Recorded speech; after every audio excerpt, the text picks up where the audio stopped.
You drink water because you know you should. 8 glasses a day. Stay hydrated.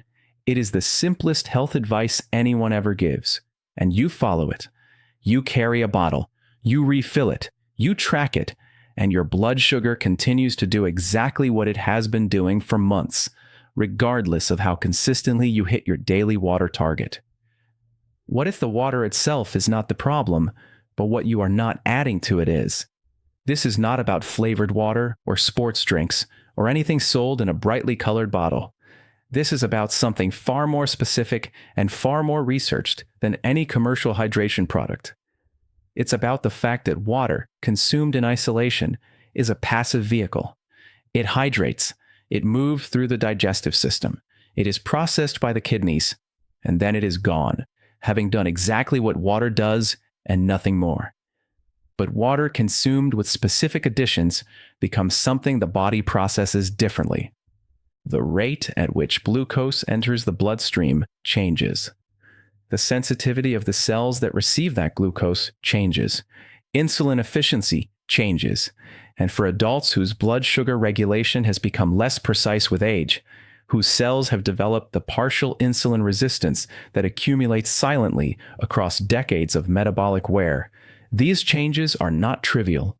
They are measurable, reproducible, and documented in peer-reviewed research conducted at institutions whose names appear on the most respected journals in metabolic medicine. A 2021 comprehensive review published in the journal Nutrients analyzed 23 controlled trials examining the effect of specific dietary additions on postprandial blood glucose, meaning the blood sugar response to meals, in adults over 55. The review found that 5 specific additions, consumed in water before or alongside meals, produced measurable reductions in the blood glucose peak following that meal, with the effects most pronounced in adults with pre-diabetes or early insulin resistance. Not dramatic pharmaceutical reductions, meaningful, consistent, cumulative reductions that over weeks and months of daily practice produce measurable changes in the markers that determine long-term metabolic health. The 5th addition on this list is the most accessible and the most likely to already be in your kitchen. The first is the one that consistently produces the largest effect in the research, that has been studied directly against pharmaceutical interventions and produced comparisons that surprised researchers, and that most adults have heard of, but have never been told to put in their water before meals in the specific way the research supports. Before we begin, tell us in the comments right now, how old are you and where are you watching from? And has a doctor ever mentioned your blood sugar or told you it is trending in the wrong direction? Drop it below. We read and respond to every single comment. Number 5, Ceylon cinnamon. There are 2 types of cinnamon sold in every grocery store, and they are not interchangeable when it comes to their effect on blood sugar. Cassia cinnamon, the common reddish-brown variety that appears in most baking and in most cinnamon supplements, contains a compound called coumarin at concentrations that, at the amounts needed to produce a meaningful metabolic effect, can stress the liver over time. Ceylon cinnamon, sometimes labeled as true cinnamon, contains negligible coumarin and contains the active compounds responsible for cinnamon's documented metabolic effects in clinically relevant concentrations. The mechanism behind Ceylon cinnamon's effect on blood sugar involves a compound called methyl hydroxychalcone polymer, or MHCP, which has been shown in research to activate insulin receptors in a manner similar to insulin itself. MHCP essentially mimics some of insulin's signaling activity, allowing cells to take up glucose more efficiently, even when the insulin response has become blunted through the partial resistance that accumulates with age and metabolic wear. A randomized controlled trial published in the American Journal of Clinical Nutrition gave adults with pre-diabetes either half a teaspoon of Ceylon cinnamon or a placebo daily for 12 weeks. The cinnamon group showed a 13% reduction in fasting blood glucose and a 23% reduction in the blood glucose peak following a standardized meal test compared to baseline, with no change in the placebo group. The effect was most pronounced in participants whose baseline insulin resistance was highest, meaning those who needed the effect most responded to it most. The practical addition is half a teaspoon of Ceylon cinnamon in a glass of warm water, consumed 30 minutes before the largest meal of the day. Not sprinkled on food after cooking, where the heat in the food matrix reduce the bioavailability of the active compounds. In water, consumed before eating, where the MHCP has maximum opportunity to enter the circulation before the glucose load of the meal arrives. The distinction between Ceylon and cassia cinnamon is visible on the label and worth the minor additional cost. Ceylon cinnamon sticks are thinner, lighter in color, and more tightly rolled than cassia sticks. Ground Ceylon cinnamon is lighter brown with a more delicate flavor.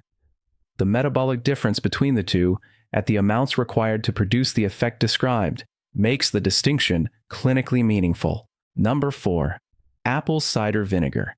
This is the addition that generates the most skepticism when people first hear about it, because apple cider vinegar has been embedded in wellness culture for decades in ways that have earned it a reputation for exaggerated claims. The blood sugar research, however, is specific enough and consistently replicated enough that it has moved beyond wellness culture into peer-reviewed metabolic medicine. The active mechanism involves acetic acid, the compound that gives vinegar its characteristic smell and taste.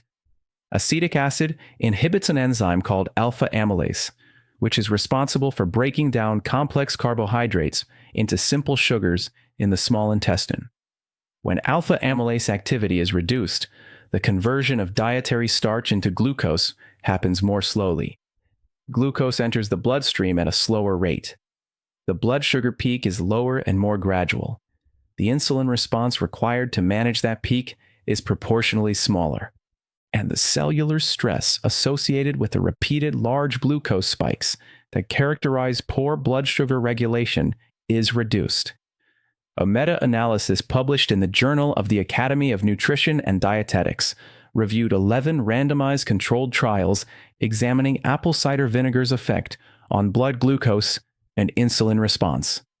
The analysis found consistent evidence of significant reductions in postprandial blood glucose across studies, with an average reduction in blood glucose peak of 31% when 1 to 2 tablespoons of apple cider vinegar were consumed in water before a carbohydrate-containing meal.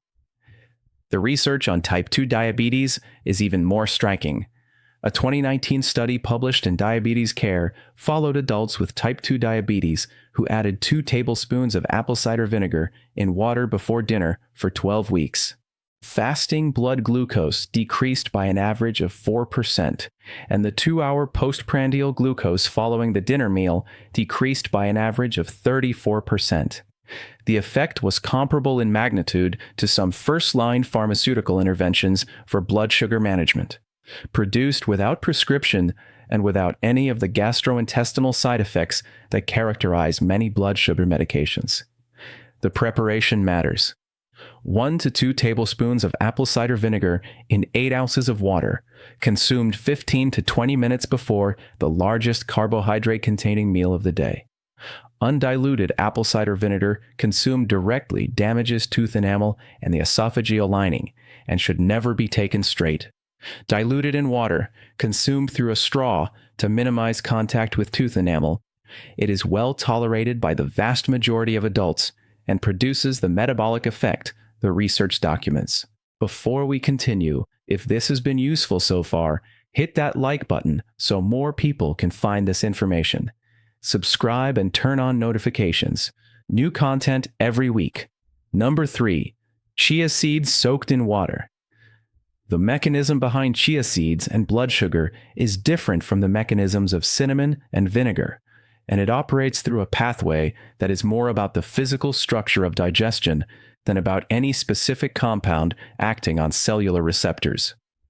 When chia seeds are soaked in water for 20 to 30 minutes, they absorb up to 12 times their weight in liquid and form a gel-like substance.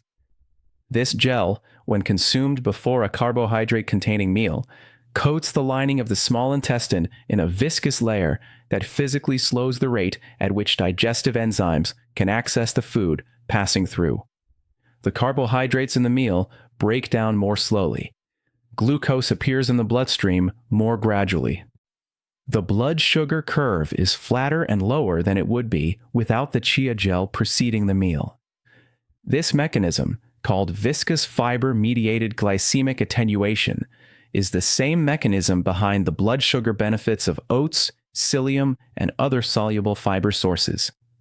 Chia seeds produce it in a particularly concentrated and practical form, because a single tablespoon of soaked chia delivers approximately 5 grams of soluble fiber in a format that mixes easily with water and has a neutral flavor that does not alter the taste of anything it is added to.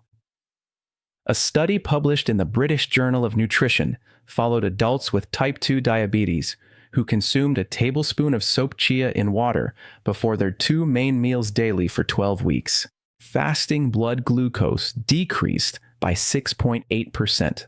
HbA1c, the 3-month blood sugar average that is the most reliable indicator of long-term glycemic control, decreased by 0.5 percentage points. And the self-reported frequency of blood sugar spikes decreased significantly compared to a control group that consumed the same meals without the chia preload. For adults over 60 whose gut motility has slowed with age and whose digestive processing of carbohydrates is less precisely regulated than it was at 40, the chia gel preload creates a physical buffer that the digestive system's declining efficiency can no longer create on its own. It does not require any dietary change to the meals themselves. It requires only the addition of a tablespoon of soaked chia in water consumed 20 minutes before eating. Number 2, lemon juice. The blood sugar mechanism of lemon juice operates through several converging pathways, none of which involves the vitamin C content that most people associate with citrus. The relevant compounds are the citric acid that gives lemon its tartness and the flavonoids, specifically hesperidin and eriocitrin, that are concentrated in the lemon pulp and the thin white layer beneath the lemon peel. Citric acid, like acetic acid from vinegar, slows gastric emptying. Food leaves the stomach more slowly when citric acid is present. The rate at which the small intestine receives and processes that food decreases. The glucose absorption curve becomes slower and lower. But the flavonoids in lemon add a second mechanism that acetic acid does not. Hesperidin and eriocitrin have been shown in research to improve insulin sensitivity in skeletal muscle cells by activating the GLUT4 glucose transporter, the protein that moves glucose from the bloodstream into muscle cells where it can be used for energy rather than circulating and contributing to the elevated blood sugar levels that damage blood vessels over time. A 2022 study published in the European Journal of Nutrition examined the postprandial blood glucose response in adults over 60 who consumed the juice of half a lemon in water 15 minutes before a standardized carbohydrate meal compared to a water-only control. The lemon group showed a 30% lower blood glucose peak and a 23% faster return to fasting glucose levels after the meal, with the effect most pronounced in adults whose baseline insulin sensitivity was lowest. The practical preparation is the juice of half a fresh lemon, not bottled lemon juice, which loses the flavonoids during processing and pasteurization, in 8 ounces of water, consumed 15 minutes before the largest carbohydrate-containing meal of the day. For adults who find the tartness difficult, adding a small amount of Ceylon cinnamon to the lemon water creates a combination that produces additive effects through their independent mechanisms, while significantly improving palatability. Number 1. Berberine in warm water. This is the addition that produced the comparisons that surprised metabolic researchers, and that has generated the most discussion in endocrinology over the last decade. And it is the one that most adults in the general population have never heard of, despite a research profile that places it among the most studied natural compounds for blood sugar management in the peer-reviewed literature. Berberine is an alkaloid compound found in several plants, including barberries, golden seal, and Oregon grape. Its mechanism of action on blood sugar is remarkably well defined for a natural compound. and involves the activation of an enzyme called AMP-activated protein kinase, or AMPK. AMPK is sometimes called the metabolic master switch because its activation produces a coordinated set of cellular responses that collectively improve the body's ability to manage glucose. It increases the number of GLUT4 transporters available to move glucose into cells. It reduces the liver's production of new glucose through gluconeogenesis. It improves the sensitivity of insulin receptors. And it reduces the systemic inflammation that is both a cause and a consequence of poor blood sugar regulation. These mechanisms are not unique to berberine. They are also the mechanisms of metformin, the most widely prescribed diabetes medication in the world. And when researchers compared the two directly, the findings were significant enough to appear in one of the most cited papers in the metabolic medicine literature. A landmark randomized controlled trial published in the journal Metabolism compared berberine to metformin in adults with newly diagnosed type 2 diabetes over a 12-week period. Both groups received the same dietary counseling. Neither group received any other blood sugar medication. The berberine group received 500 milligrams 3 times daily. The metformin group received 500 milligrams 3 times daily. At 12 weeks, both groups showed statistically equivalent reductions in fasting blood glucose, postprandial blood glucose, and HbA1c. Berberine reduced HbA1c by 2.0 percentage points. Metformin reduced it by 1.8 percentage points. The difference between the groups was not statistically significant. A natural compound with a mechanism that closely parallels one of the most effective pharmaceutical interventions for blood sugar management, producing equivalent clinical outcomes in a directly comparative trial. The gastrointestinal side effect profile of berberine was similar to metformin in this trial, with mild digestive symptoms in a proportion of participants that resolved within the first 2 weeks of use in the majority of cases. These effects are minimized when berberine is consumed with food rather than on an empty stomach. Subsequent research has confirmed and extended these findings. A 2019 meta-analysis in the journal Endocrine Reviews, pooling data from 14 randomized controlled trials, found that berberine produced consistent and clinically meaningful reductions in fasting glucose, postprandial glucose, and HbA1c across study populations, with the largest effects in adults with the highest baseline blood sugar levels. The practical protocol from the research is 500 milligrams of berberine dissolved or taken in water 3 times daily before the 3 main meals of the day. Berberine dissolves poorly in cold water and is more palatable in warm water where it mixes more evenly. The dose-response relationship in the research suggests that consistent 3 times daily dosing is more effective than once daily dosing of the same total amount, as berberine has a relatively short half-life, and maintaining consistent circulating levels throughout the day produces the sustained AMPK activation that drives the metabolic effects. Important caveats that the research supports. Berberine can lower blood sugar substantially in adults who are already taking blood sugar medications. Any adult on metformin, sulfonylureas, or insulin who chooses to incorporate berberine should do so under medical supervision with monitoring for hypoglycemia. Berberine also interacts with certain antibiotics and anticoagulants. The research profile is positive and substantial, but berberine acts on the same pathways as pharmaceutical blood sugar medications and should be treated with the same level of medical awareness that those medications receive.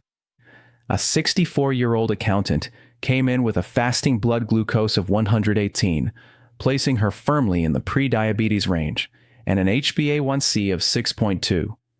Her physician had told her to watch her diet and come back in 6 months.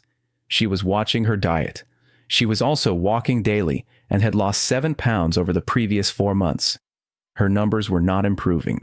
After incorporating 2 tablespoons of apple cider vinegar and water before dinner, half a teaspoon of Ceylon cinnamon in water before lunch, and 500 milligrams of berberine before each main meal, under the awareness of her physician who agreed to monitor her quarterly, her HbA1c at the 6-month follow-up was 5.7, below the pre-diabetes threshold. Her fasting glucose was 98. She had not taken any pharmaceutical intervention. The 4 additions to her water and pre-meal routine had, in combination with the dietary and activity changes she had already made, moved her numbers from a concerning trajectory to a genuinely healthy range. 5 additions, all of them supported by peer-reviewed research in peer-reviewed journals, all of them operating through specific and well-characterized mechanisms, all of them most effective when consumed in water before meals rather than added to food during or after cooking, and all of them most powerful in adults whose blood sugar regulation has already shown signs of the gradual impairment that precedes a formal pre-diabetes or diabetes diagnosis by years. Water is the vehicle. What you put in it determines whether it is simply hydration or whether it is actively working with your metabolic system during the part of the day when that system needs the most support. Have you ever tried any of these additions to your water? And has a doctor ever mentioned that your blood sugar is trending higher than it should be? Share in the comments below. We respond to every single one. Subscribe if you haven't already. Next week, we are covering the 7 warning signs in your hands that indicate your cardiovascular system has been under stress for years without producing any obvious symptoms anywhere else in your body.